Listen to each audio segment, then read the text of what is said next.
Hello friends, very good afternoon. कैसे हैं आप सब? होप आप सब अच्छे होंगे। जैसा कि आप लोगों को पता है, हमारा क्लास 7 पॉलिटी का एनसीईआरटी सीरीज़ चल रहा है, जिसमें आज हम कवर करेंगे अपना चैप्टर 9। चैप्टर 9 हमारा क्या है? अ shirt in a market. Chapter का नाम सुन के थोड़ा सा वो लग रहा होगा, लेकिन यहाँ शॉर्ट इन अ मार्केट के नाम से ये आप लोगों को बताने की कोशिश की गई है कि मतलब फॉर एज अ एग्ज़ाम्पल यहाँ पे शॉर्ट को, जैसे कि हमने अपने प्रीवियस चैप्टर में मार्केट पढ़ा था, तो यहाँ एक मार्केट में पुअर को या जो भी सबसे लोअर लाइन पे रहते हैं उनको क्या प्रॉब्लम फेस करनी पड़ती है, उनकी रिवेन्यू सिस्टम क्या होती है, उसके बस एक सिस्टम को दिखाने के लिए, आपको समझाने के लिए यहाँ पे शॉर्ट का एक एग्जाम्पल लिया गया है मार्केट में। ठीक है, चैप्टर स्टार्ट करने से पहले मैं आपको एक बात बताना चाहती हूँ कि अगर आप यूपीएससी की प्रिपरेशन कर रहे हो, अगर आपको 6 to 12 किसी भी सब्जेक्ट के एनसीईआरटी के नोट्स चाहिए होंगे, परचेस करने के लिए आप मेरा डिस्क्रिप्शन बॉक्स चेक कर सकते हैं। ये इतनी एक्सटेंसिवली हर चीज़ों को, हर चैप्टर्स को कवर किया गया है। आप मुझसे कांटेक्ट करिए, आपको बहुत एक मिनिमम प्राइस में जो भी अच्छी चीज़ें हैं वो आपको मिल जाएगी। और अगर आप यूपीएससी की प्रिपरेशन कर रहे हो तो ये अमाउंट आपके लिए कुछ भी बड़ा अमाउंट नहीं है। आइए let's start our chapter. Chapter 9 है हमारा a shirt in a market. This chapter tells us the story of a shirt. ये चैप्टर हमें क्या करता है? एक शॉर्ट की स्टोरी बताता है।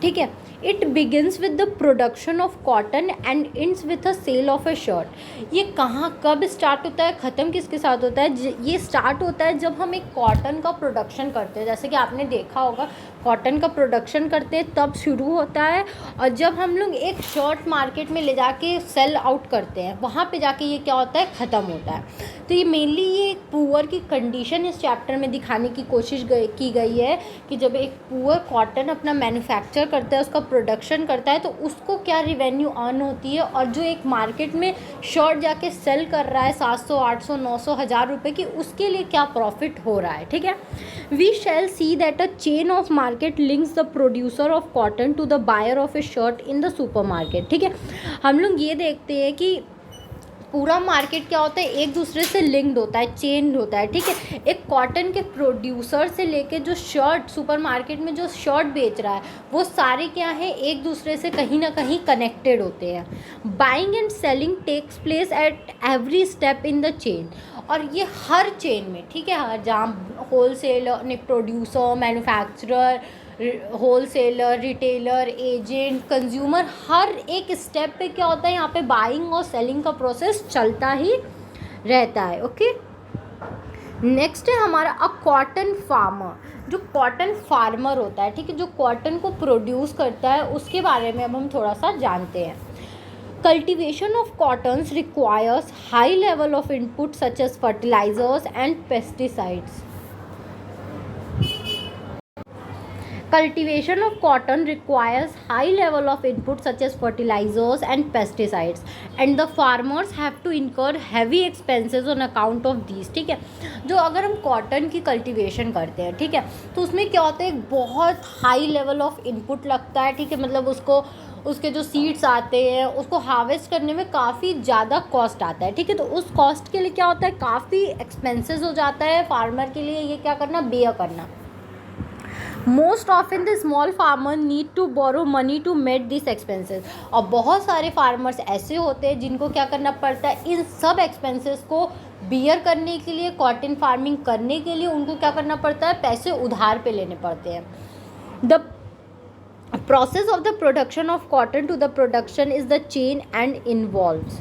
ठीक है, इस प्रोसेस में एक प्रोडक्शन से लेके एक फाइनल कंज्यूमर्स तक पहुंचने के चेन में कौन कौन इन्वॉल्व होता है?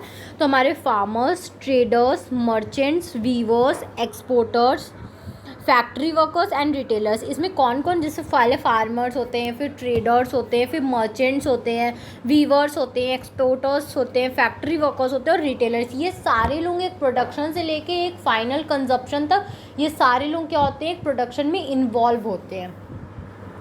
The trader employ labourer to make cotton yarns from the raw cotton balls. Trader क्या करते हैं?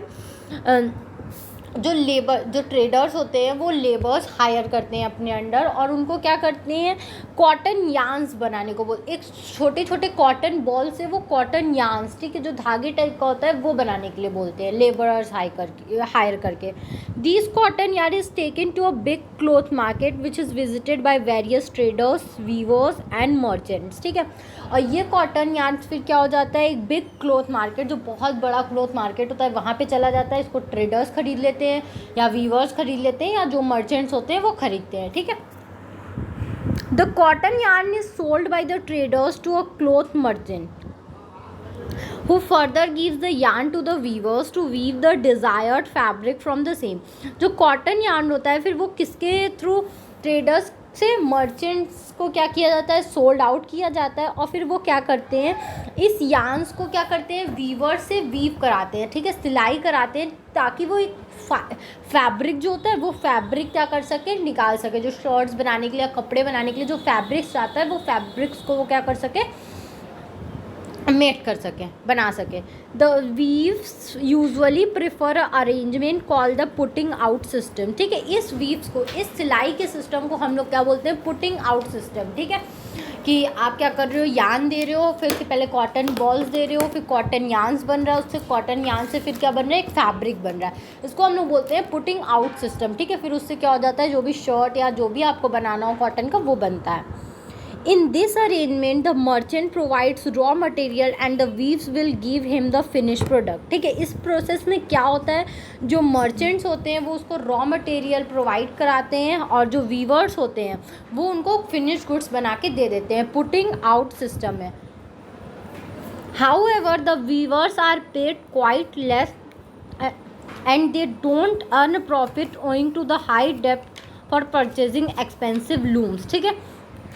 जैसा कि आप लोग जान रहे हैं, कॉटन यार्न बनाने के लिए या कॉटन यार्न से फैब्रिक बनाने के लिए उनको बड़े बड़े लूम्स की ज़रूरत होती है, ठीक है, मशीन्स की ज़रूरत होती है जिससे ये बने। वो लूम्स काफ़ी एक्सपेंसिव होते हैं, और जो वीवर्स होते हैं उनको काफ़ी लेस पे किया जाता है, इतना लेस पे किया जाता है कि वो उस लूम्स का जो खर्चा होता है वो भी अच्छे से बियर नहीं कर पाते हैं। The cloth is then exported in the foreign market by the exporter. फिर वो क्या होता है, जो क्लोथ होता है उसको फॉरेन मार्केट में एक्सपोर्ट कर दिया जाता है, और इसको एक्सपोर्ट कौन करता है, जो हमारे एक्सपोर्टर होते हैं वो इसको क्या कर देते हैं, एक्सपोर्ट कर देते हैं। In this buying and selling chain not everyone makes equal profit. यही आपको दिखाने की कोशिश की जा रही थी कि हर चेन पे जो बाइंग और सेलिंग हो रहा है उसमें हर कोई इक्वल प्रॉफिट नहीं कमा रहा है। जो हमारे प्रोड्यूसर्स थे उनको काफ़ी कम पैसा मिला, जो हमारे वीवर्स थे उनको काफ़ी कम प्रॉफिट मिला। मेन प्रॉफिट किसको मिला, एक्सपोर्टर्स को, ट्रेडर्स को, रिटेलर्स को, ये लोगों को मिला, ठीक है। Majority of the profit is made by the retailer only. ज़्यादा से ज़्यादा प्रॉफिट, सबसे ज़्यादा प्रॉफिट किसको हुआ, सिर्फ और सिर्फ रिटेलर्स को ही हुआ। The exporter in turns make reasonable profit followed by the merchant and the traders who earn a bit less, ठीक है। एक्सपोर्टर्स को ज़्यादा पैसा मिला, और जो मर्चेंट्स थे, ट्रेडर्स थे, प्रोड्यूसर्स थे, उनको काफ़ी कम पैसा मिला। However, it is the farmer, weaves and the workers in the factory who get paid the least share of the profit। और उस जो मतलब ऊपर मैंने थोड़ा सा रॉन्ग बोला, मर्चेंट्स, ट्रेडर्स, एक्सपोर्टर थे, उन लोगों को अच्छा खासा पैसा मिला, और जो हमारे फैक्ट्री वर्कर्स थे, जो हमारे फार्मर्स थे, उनको काफ़ी कम पैसा मिला। In order to provide fair wage to all and help the poor workers, Indian government has formed cooperative society. इन सब चीज़ों को देखते हुए, समझते हुए, उनकी प्रॉब्लम्स को कम करने के लिए जो हमारी इंडियन गवर्नमेंट है उसने क्या बनाया है, एक कोऑपरेटिव सोसाइटी बनाई, ठीक है। कोऑपरेटिव सोसाइटी में मेनली क्या होता है, जो फार्मर्स से डायरेक्ट क्या होता है, रॉ कॉटन्स वो लोग ख़रीद लेते हैं और अच्छे दाम में ख़रीद लेते हैं, ताकि जो भी, और फिर वो वीवर्स को देते हैं, वीवर्स को भी अच्छा पे करते हैं। तो ये कोऑपरेटिव सोसाइटी जो फार्मर्स होती है, जो वीवर्स होते हैं, इनकी हेल्प करता है, इनको इनके काम के सही पैसे देकर। For instance, the Waves Cooperative makes the weavers independent, where the role of merchant is reduced and they hence get a fair price of their clothes, ठीक है। तो यही होता है, उनको अपने क्लोथ्स के, अपने जो भी चीज़ें होती हैं उनके अच्छे दाम मिलते हैं कोऑपरेटिव सोसाइटी के थ्रू, तो इनकी थोड़ी सी हेल्प हो जाती है, ठीक है। तो ये चैप्टर हमारा यहीं तक था। इस चैप्टर में मेनली आपको यही समझाने की कोशिश की गई थी कि जो चेन ऑफ मार्केट होता है उसमें किसको ज़्यादा प्रॉफिट होता है और किस तरीके से होता है, और किसको लेस प्रॉफिट होता है, किस तरीके से लेस होता है, उसके हेल्प के लिए गवर्नमेंट ने क्या क्या मेजर्स लिए हैं।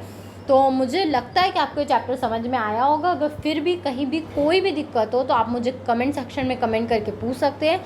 Thank you very much for watching my video and please please please like, subscribe and share my channel. और क्लास 6 to 12 NCERT किसी भी सब्जेक्ट के अगर आपको नोट चाहिए तो आप मेरा डिस्क्रिप्शन बॉक्स चेक कर सकते हैं। Thank you very much.